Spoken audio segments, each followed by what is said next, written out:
Shalom à tous, Baruch Hashem, on continue le Chok HaEmuna. On est le 25 Tevet pour ceux qui suivent dans le cycle annuel et on commence avec le journal de la foi. Donc, Shofet. Donc, on voit, on est dans les examens de foi, les épreuves de foi de chacun en fonction de son métier. Là, on voit celui qui a un métier d'être juge, d'être un juge dans un tribunal. Donc, il dit le Rav à Shoftim, les juges, ils ont un rôle très très important pour l'homme Israël, pour les raisons qu'on a vues au-dessus, que s'il n'y avait pas tout le système juridique des lois, alors on ne pourrait pas vivre correctement sur Terre. Chacun, il dévorerait l'autre, comme on l'a vu. Et donc, du fait qu'ils ont une très grande responsabilité, les juges, et qu'ils ont une très grande influence sur les êtres humains, ils se trouvent donc dans un très grand danger à chaque instant en fonction du métier qu'ils vont faire, comment ils vont l'utiliser. Pour tout celui qui est un peu intelligent, qui veut comprendre de quoi on est en train de parler. Donc, ils doivent savoir, ceux qui sont au poste de juge, qu'il n'y a que Hachem qui juge sur Terre véritablement. Et qu'eux, ils doivent énormément prier et supplier à Kadosh Baruch Hu de ne pas se tromper dans leur jugement et de ne pas faire sortir de leur jugement des erreurs, des jugements qui sont faussés. Parce que la vie des hommes, elle dépend d'eux, mamache, en fonction de comment ils vont trancher les cas qu'ils vont avoir au tribunal. À plus forte raison, qu'ils ne doivent pas se comporter avec précipitation ou bien avec cruauté, mais ils devront faire un effort d'utiliser toute la force qui leur a été donnée pour pouvoir éduquer les hommes, aider les hommes qui se tiennent devant eux, aider les hommes à améliorer leurs actions.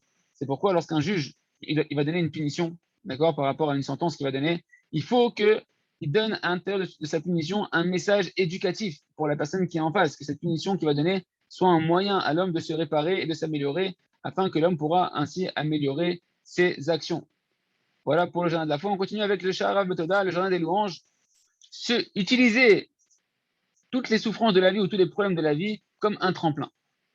Lorsqu'un homme maintenant va approcher de la manière dont on a expliqué toutes les épreuves de sa vie, c'est-à-dire qu'il va avoir foi que ce qui lui arrive, ça vient d'Hachem pour son bien éternel, parce qu'Hachem il veut le rapprocher de son épreuve, de son problème dans lequel il se trouve, alors la personne elle peut prier de la bonne manière, parce qu'il est rempli de joie à l'intérieur de lui-même, il sait que ça vient d'Hachem pour son bien, donc il est joyeux, donc sa prière va être d'une bonne manière.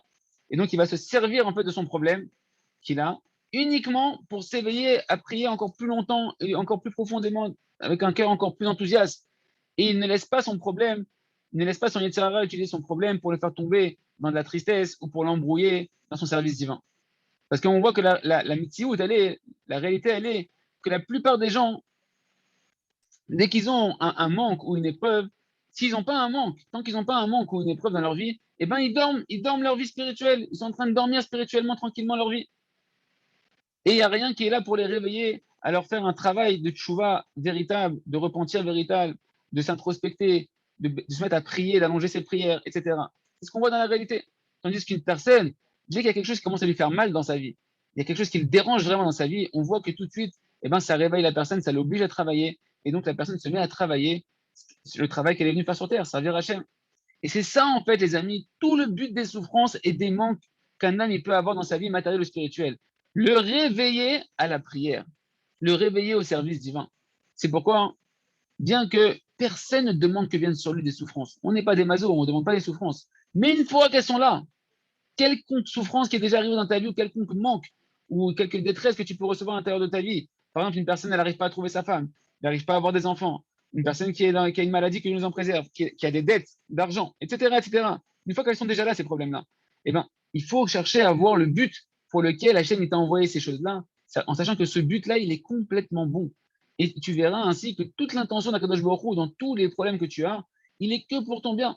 Soit pour te faire rappeler que tu dois revenir bitchouva, hein, soit pour t'effacer des fautes.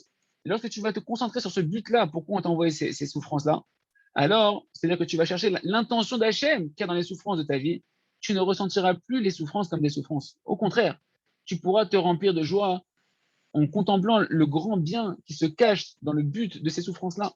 Et tu pourras commencer véritablement à remercier Hachem de tout ton cœur. Parce qu'en réalité, c'est l'opportunité qu'on t'a envoyée du ciel pour te réveiller, à multiplier les prières et te rapprocher énormément d'Akadosh Baruch Hu, béni soit-il. De comprendre que le but des souffrances d'un homme, c'est pas du tout, du tout, du tout de le ramener dans l'étroitesse d'esprit, dans la tristesse, dans la mélancolie que Dieu nous en préserve. C'est pas pour ça qu'Hachem il envoie des manques dans la vie d'un homme, pas du tout. Au contraire, tout ce qu'Hachem il fait, c'est pour le bien. Et c'est un grand bien qu'il y a dans les souffrances. C'est quoi ce grand bien qu'il y a dans les souffrances? C'est que lorsqu'un homme maintenant il se met grâce aux souffrances à se réveiller, à prier encore plus, à faire teshuva encore plus, alors il se rapproche encore plus d'Hachem. Et c'est ça le bien qui est renfermé dans le but des souffrances, c'est d'augmenter sa proximité avec Hachem, se renforcer, à se rapprocher encore plus d'Hachem. On continue avec le livre à travers champs et forêts pour apprendre à faire notre heure d'Hitbodedut, B'ezrat Hashem, de ne pas passer une journée sans au moins une heure d'Hitbodedut. Kulam tzrichim leodot. Donc on est dans le chapitre qui parle dans la Hitbodedut du remerciement. Tout le monde se doit de remercier. Le Rav me dit, il faut encore savoir que le remerciement, c'est un travail général qui appartient à tous les niveaux spirituels. Même celui qui, a, même celui qui est déjà quelqu'un qui a déjà un niveau, un grand niveau de Emouna, et qui est déjà très habitué à faire les doutes, à s'isoler une heure avec Hachem, à parler avec Hachem pendant une heure, et qui peut naturellement, il a l'habitude de pouvoir s'allonger dans sa doute, de parler longtemps avec Hachem, et qui est de manière naturelle, il a déjà une joie instinctive, et bien lui aussi, il doit travailler sur ce point-là du remerciement dès le début de cette doute. Et s'il ne fait pas ça, qu'il sache qu'il y a un manque dans son service divin et dans son lien avec Hachem. C'est comme on l'a expliqué que le plus authentique des liens avec Hachem, c'est le remerciement. Parce que, à Filoutzar Kolcheou, Balev, même si tu as un tout petit peu de souffrance dans ton cœur, un peu d'amertume dans ton cœur, peu importe la quantité, tant qu'il y a de l'amertume et de la tristesse dans ton cœur, eh ben ça endommage ton lien véritable avec Hachem. C'est pourquoi le remerciement, il faut travailler. On a besoin, même les gens de haut niveau, ils ont besoin du remerciement pour annuler toutes les soupçons de souffrance ou de tristesse qui peuvent rester cachés dans le cœur d'un homme, afin qu'on soit vraiment dans la émouna, que tout ce qui nous arrive, c'est pour notre bien et avoir un lien parfait avec Hachem. Et c'est pour ça qu'on doit lire Dof Achar, Acharekol Sherit Shelagom Menachem. On doit courir, on doit rechercher, on doit être à la recherche d'attraper tous les petits restes de tristesse qui sont dans notre cœur pour les faire rentrer eux aussi dans la joie, de les transformer en joie, en émouna, et avoir comme ça un lien parfait avec Hachem, un cœur droit rempli de joie avec Hachem. C'est pourquoi concrètement, un homme il doit aborder Saïd Bodedout, arriver dans Saïd Bodedout, et dès le début de Saïd Bodedout, de son heure d'isolement avec Hachem, commencer à remercier Hachem sur les bonnes choses, comme on l'a dit, que ça c'est le minimum du minimum de la droiture d'esprit, que les bonnes choses qu'Hachem t'a données, tu remercies dessus. Et dans la plupart des cas, tu verras, tu vas ressentir qu'il y a à l'intérieur de toi maintenant certaines choses qui vont te déranger, des choses qui sont à l'intérieur de toi, que tu sens que tu n'es pas droit avec Hachem dedans, qui t'embrouillent ton esprit. Et là, toi tu vas penser que c'est mieux maintenant de te cacher de ces choses-là, de te dérober, c'est pas le moment de les aborder.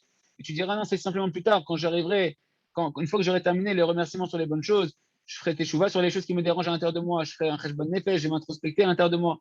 Et alors à ce moment-là, je pourrais commencer à m'occuper des choses qui me dérangent. Alors le Rav me dit, sache que c'est pas du tout la vérité. C'est pas un bon conseil, c'est un conseil du Yetzer Hara de faire ça. Parce que tu ne pourras pas en réalité véritablement t'occuper et réparer ces choses qui te dérangent à l'intérieur de toi tant que tu ne vis pas la émouna totale, que même ces choses qui sont des problèmes dans ta vie, ils sont pour ton bien, ils viennent d'Hachem pour ton bien. Il faut avant tout travailler ce qui te dérange dans ta vie de doute, ce qui te dérange de travailler la émouna que c'est pour ton bien. C'est pourquoi un homme ne doit pas se cacher et se dérober des sentiments qu'il a à l'intérieur de lui quand il vient parler à Hachem. Au contraire, il ne faut pas avoir peur de prendre les choses qui te dérangent et commencer directement à chercher à remercier sur les choses qui te dérangent aujourd'hui quand tu viens parler à Hachem. Et de demander à Kadosh Baruch Hu d'arriver à un remerciement total sur ces choses-là qui te dérangent, jusqu'à ce que tu puisses vivre ta foi, la foi que tout est pour le bien, même dans les problèmes de ta vie. Et d'être bessimcha, d'être dans la joie totale, maman, j'ai une grande joie, même sur les problèmes de ta vie. Et ainsi, tu pourras redresser ton cœur. Tu vas pouvoir redresser ton cœur complètement de toutes les tortuosités, de tout ce que ton cœur il est tordu, qu'il n'est pas droit avec Hachem, parce qu'il y a de la tristesse dans ton cœur. Et c'est seulement quand ton cœur il est connecté, il est droit avec Hachem, comme on l'a dit, au Lishrelev Simcha, celui qui a un cœur qui est droit et dans la joie, quand ton cœur il est bien droit avec Hachem, que tu sens que tout vient d'Hachem pour ton bien, alors tu seras dans la joie. Et c'est que à ce moment-là que tu peux passer aux étapes suivantes de la Hitbod des doutes, qui vont être l'introspection, qui vont être la tchouva, le repentir, parce que là tu es dans la Emouna avec Hachem, tu es dans la joie avec Hachem, et donc tu peux avoir l'aide divine de savoir comment te repentir correctement.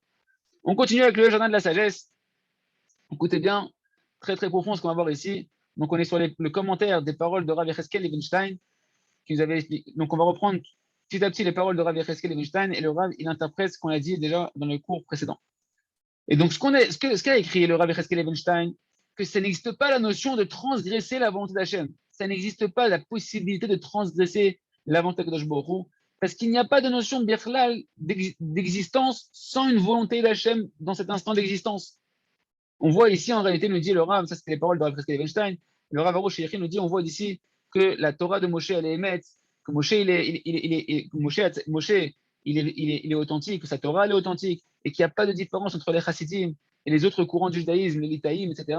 Et qu'en réalité, parce que Rabbi Yecheskel Levenstein appartient au monde, si on veut dire, Litaï, du monde de la Torah, et que tout celui, peu importe s'il est tzaddik et qui sert à Kadosh Baruch Hu, peu importe l'appartenance de quel groupe d'Israël il appartient, peu importe à quelle tendance il appartient, eh ben, il dit les mêmes paroles que tous les autres tzaddikim ils disent. C'est-à-dire, qui obède Hachem, parce que vu qu'il sert à Kadosh Baruch Hu, eh ben, tout celui qui sert Hachem, c'est un serviteur d'Hachem, peu importe dans quelle appartenance il est du Ham Israël.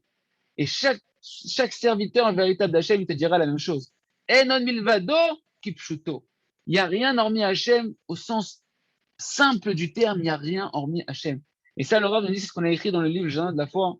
On a expliqué là-bas, et on a expliqué aussi dans ce livre-là, les mêmes paroles exactement, la même définition que le Gaon Yecheskel Evelstein, Zechat Tzadik Livracha, Ktsara ou Pshuta Nifla'a, qu'il a résumé cette notion-là de manière très simple et de manière extraordinaire dans ses propos qu'on a rapportés. Et c'est pour ça qu'on a ramené ces propos, parce qu'il les a dit d'une manière très résumée et très, très, très, très, très belle. Et c'est ça le principe général qui sort pour nous. Il n'y a aucune réalité qui existe sans qu'il y ait derrière une volonté d'Akadosh Baruch Hu, béni soit-il. Et si un homme il bouge, c'est qu'Hachem il a voulu qu'il bouge. Si un homme il a fait une avéra, chas shalom, c'est qu'Hachem il a voulu qu'il fasse cette avéra-là, cette faute-là. Chaque chose, un homme il respire parce qu'Hachem il veut qu'il respire. C'est pourquoi ça n'est pas possible du tout de dire qu'on peut transgresser la volonté d'Akadosh Baruch Hu, parce qu'il n'y a pas du tout de notion qui existe sans une volonté créatrice derrière d'Akadosh Baruch Hu. Et comment un homme il pourrait faire quelque chose qui est contraire à la volonté d'Akadosh Baruch Hu, vu que tout est en réalité l'expression de la volonté d'Hachem. C'est profond. Il faut bien prendre le temps de revoir ces paroles-là et de prier dessus et d'écouter les cours qu'on a fait avant et après pour bien comprendre ce qu'on est en train de dire ici. Ce qu'a écrit le Rabbi Yecheskel Evenstein, que même lorsqu'un homme il faute, eh ben, il n'est pas en train de transgresser la volonté d'Akadosh Baruch Hu, mais qu'au contraire, même quand il est en train de fauter, c'est en soi même la volonté du Créateur, béni soit-il. Simplement, l'homme, il se trompe et il pense qu'il fait le contraire de la volonté d'Akadosh Baruch Hu. Il nous a dit Rabbi Yecheskel Evenstein, et c'est sur ça que l'homme, il est puni, sur le fait qu'il pense pouvoir faire le contraire de la volonté d'Hachem, béni soit-il. Il sort de ses propos de Rabbi Yecheskel Evenstein, dit le Rav, qu'un homme qui faute, il n'est pas puni sur la faute en elle-même. Parce que la faute en elle-même, elle est l'expression de la volonté d'Hachem, Idbarach, Hachem il voulait qu'il tombe ici pour lui apprendre quelque chose. Mais sur quoi une personne elle est punie? Elle est punie sur son hérésie, sur son manque de émouna, son manque de foi, qu'un homme il a l'hérésie de croire et de penser qu'il peut faire quelque chose contre la volonté d'Hachem. Comme si c'était une réalité, maintenant toi, qui peut faire quelque chose contraire à ce que Dieu il veut. Il se trouve en réalité que sur quoi un homme il est puni? Sur le fait qu'il transgresse la émouna, qui transgresse la foi. Et c'est ça qu'on a écrit. Que tout l'essentiel du libre arbitre d'un homme, c'est la conscience, la yédia, que tout vient d'Hachem. C'est ça le libre arbitre d'un homme essentiel. C'est-à-dire, le libre arbitre d'un homme, c'est combien il va être dans la foi, qu'il va choisir d'être dans la yédia, dans la foi que tout vient d'Hachem. Ou bien tu vas choisir correctement, donc là on est dans l'utilisation du libre arbitre sur le passé.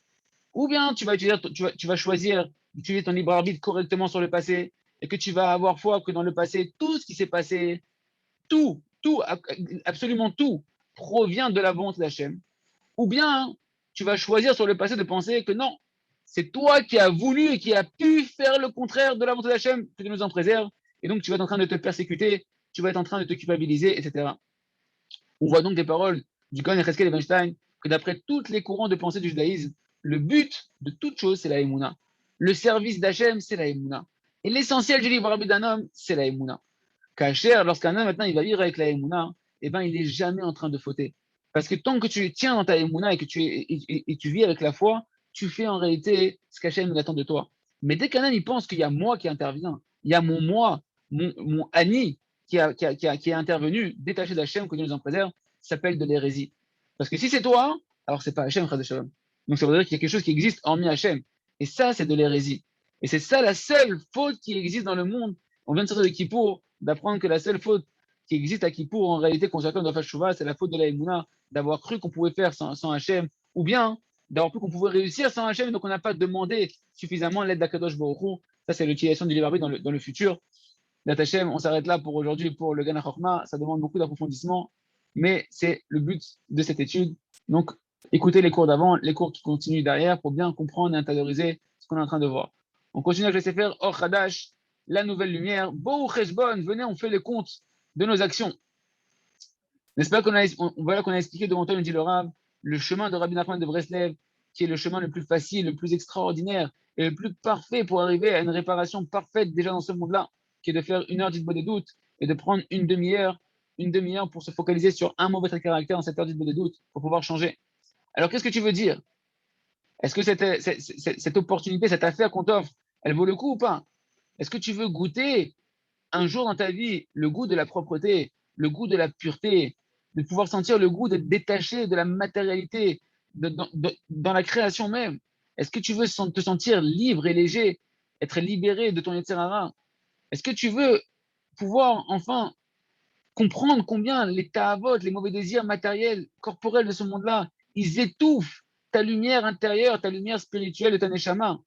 Lorsque tu vas commencer à sentir un tout petit peu la lumière véritable qu'il y a dans le travail divin qu'on est en train de voir ici, qui est l'heure du des doutes, avec le travail de la volonté sur un mauvais trait de caractère dans cette heure du des doutes, alors quand tu sentiras à goûter le goût qu'il y a dedans, tu comprendras déjà que jusqu'à aujourd'hui, tu vivais dans une obscurité terrible. Et tu vas commencer à sentir le plaisir véritable du but, du bien pour lequel tu as été créé. Si tu veux, alors désire-le véritablement. Tu veux sentir ça? Alors désire-le. Renforce ta volonté. Fais grandir ta volonté. Et rappelle-toi que vouloir, c'est quoi? C'est fixer un moment de prière. C'est quoi sa volonté? Et travailler sa volonté, c'est fixer un vrai moment de prière.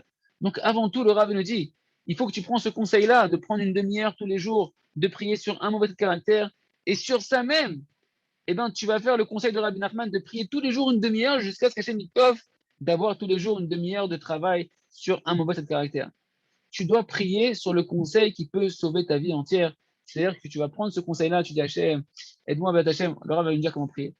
Il dit voilà, tous les jours tu viens devant Kadosh Baruch Hu et tu vas prier à Kadosh Baruch Hu et tu lui dis Maître du monde, aide-moi à ne pas être idiot, aide-moi à recevoir le plus grand cadeau de ma vie, aide-moi à aller dans ce chemin-là, donne-moi une volonté forte et véritable, une volonté qui ne se laisse pas, qu'on peut pas, qu'on peut pas, qu'on peut pas affaiblir, une volonté très forte d'accomplir ce conseil-là de Rabbi Nachman de Breslev.